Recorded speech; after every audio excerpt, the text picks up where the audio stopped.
Jadi al-imanu khams nunat kata mereka. Iman itu menggabungkan 5 nun. Nun yang pertama al-i'tiqadu bil janan, meyakini dengan hati, itu nun pertama. Wa al-iqraru bil lisan, lisan nun kedua, mengakui dengan lisan. Nun yang ketiga wal amalu bil arkan, melakukan dengan perbuatan anggota badan. Nun yang keempat ini yazidu bi ta'atir rahman, bisa bertambah kalau dia melaksanakan ketaatan kepada Allah Ar-Rahman. Nun yang kelima terakhir wa yanqusu bi ta'ati syaitan, dan akan berkurang iman itu karena taat kepada setan. Kita nggak akan bahas 3 poin atau 2 poin yang terakhir karena ini masalah lain. Kita akan bahas 3 poin yang pertama, bahwa iman itu menggabungkan hati, lisan, perbuatan. Dalam bahasa yang pertama tadi zahiran wa batinan, iman itu menggabungkan antara zahir, diakui dengan lisan, diucapkan dengan lisan. Apa itu mengucapkan dengan lisan? Ya tadi asyhadu anna Muhammadan Rasulullah.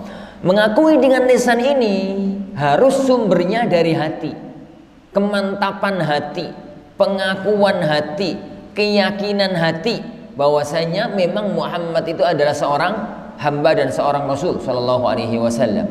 Lalu dibuktikan dengan amal perbuatan. Karena kalau 3 unsur ini tidak ada, maka iman itu nggak sempurna. Iman itu coba kalau dohir tok tanpa batin, lisannya mengucapkan syahadat, sholatnya ya sholat, poso ya poso, jihadnya ya jihad, tapi hatinya nggak mengakui. Siapa mereka? Siapa mereka? Orang-orang munafik. Kelompoknya Abdullah bin Ubay bin Salul dan anak buah. Orang-orang yang masuk Islam secara zahir tapi hatinya kafir. Ya, tapi hatinya kafir. Tapi orang yang ngaku dalam hati,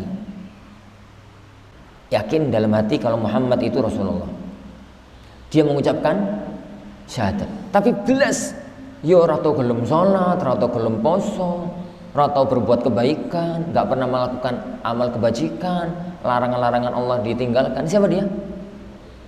Sebutannya apa? Kalau pertama tadi sebutannya kan munafik. Kalau yang kedua ini sebutannya apa? Fasik. Orang yang fasik, orang yang pendosa.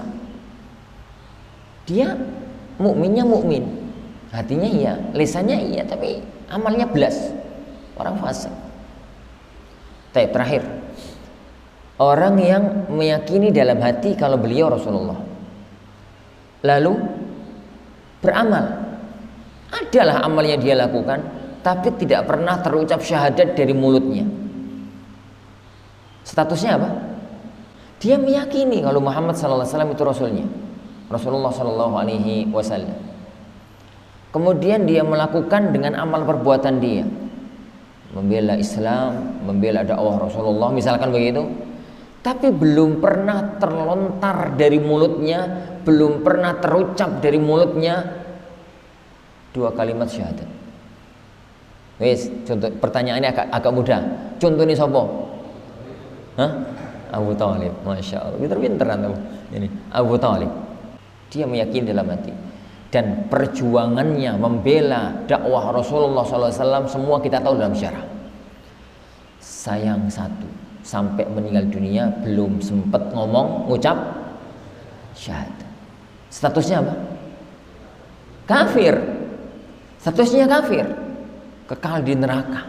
Meskipun karena perjuangannya Allah memberikan hukum khusus bagi Abu Thalib, yaitu diberi azab paling ringan di kalangan orang kafir, bukan di kalangan orang mukmin ya. Bilang gua masuk wong mukmin kalah. Jadi orang mukmin yang masuk surga, yang masuk neraka, yang mampir ke neraka, jangan dibandingkan dengan Abu Thalib. Abu Thalib itu azab teringan di kalangan orang kafir, di kalangan orang kafir. Tep.